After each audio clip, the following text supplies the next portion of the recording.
नमस्कार दोस्तों, आपका जेएनके न्यूज में स्वागत है। आज हम बात करते हैं महाराष्ट्र स्वाधार योजना 2020 के बारे में। चलिए बताते हैं आपको महाराष्ट्र स्वाधार योजना 2020 के बारे में। महाराष्ट्र स्वाधार योजना 2020 को राज्य सरकार ने राज्य के अनुसूचित जाति यानी एससी और नव बौद्ध श्रेणी के छात्रों के उज्जवल भविष्य के लिए शुरू कर दी है। इस योजना के अंतर्गत 10वीं 12वीं डिप्लोमा और पेशेवर पाठ्यक्रमों की पढ़ाई और अन्य खर्चों जैसे आवास, बोर्डिंग, अन्य सुविधाओं के लिए राज्य सरकार द्वारा प्रतिवर्ष 51,000 रुपए की आर्थिक सहायता उपलब्ध कराई जाएगी। इस महाराष्ट्र स्वाधार योजना 2020 को महाराष्ट्र समाज कल्याण विभाग द्वारा चलाई जा रही है। अब हम आपको बताते हैं बाबा साहब अम्बेडकर स्वाधार योजना 2020 क्या है। इसके बारे में आपको जानकारी देते हैं कि इस योजना के अंतर्गत कक्षा 11 और 12वीं में प्रवेश करने वाले सभी छात्र पेशेवर और गैर पेशेवर के पाठ्यक्रम में प्रवेश लेने वाले SC/NP के सभी छात्र पात्र होंगे और यहाँ तक कि लाभार्थी जिन्हें पात्र होने के बावजूद सरकारी छात्रावास सुविधाओं में प्रवेश नहीं मिला है, वो भी इस योजना का लाभ उठा सकेंगे।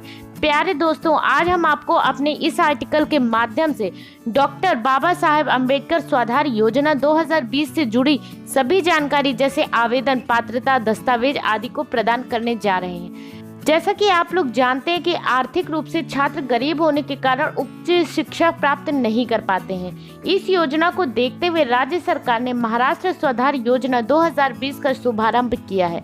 इस योजना के अंतर्गत गरीब, अनुसूचित जाति, नव बौद्ध श्रेणी के छात्रों को 11वीं 12वीं डिप्लोमा, पेशेवर, नॉन पेशेवर में पाठ्यक्रम के लिए सरकार द्वारा प्रतिवर्ष 51,000 रुपए की वित्तीय सहायता प्रदान की जाएगी। इस स्वाधार योजना के जरिए छात्रों को वित्तीय सहायता प्रदान करके प्रोत्साहित करना और छात्रों के भविष्य को उज्जवल बनाना। अब हम बात करते हैं महाराष्ट्र स्वाधार योजना 2020 के मुख्य तथ्यों के बारे में। इस योजना के तहत लाभार्थी के परिवार की वार्षिक आय 2.5 लाख रुपए से अधिक नहीं होनी चाहिए। 10वीं 12वीं की कक्षा के बाद छात्र जिन पाठ्यक्रम में प्रवेश लेना चाहते हैं उस पाठ्यक्रम की अवधि 2 साल से कम होनी चाहिए। महाराष्ट्र स्वाधार योजना 2020 के अंतर्गत आवेदन करने वाले आवेदक की पिछली परीक्षा में 60% अंकों से उत्तीर्ण होना चाहिए। छात्रों के पास अपना बैंक अकाउंट होना चाहिए तथा बैंक अकाउंट आधार कार्ड से लिंक होना चाहिए। शारीरिक रूप से अक्षम, विकलांग, दिव्यांग हेतु अर्हता प्राप्त करने के लिए कम से कम आवेदक के अंतिम परीक्षा 40% अंक होने चाहिए। अब बताते हैं स्वाधार योजना 2020 के दस्तावेजों के बारे में। इस योजना के लाभ महाराष्ट्र अनुसूचित जाति, नव बौद्ध समुदाय के छात्र उठा सकते हैं। आवेदक महाराष्ट्र की स्थायी निवासी होना चाहिए।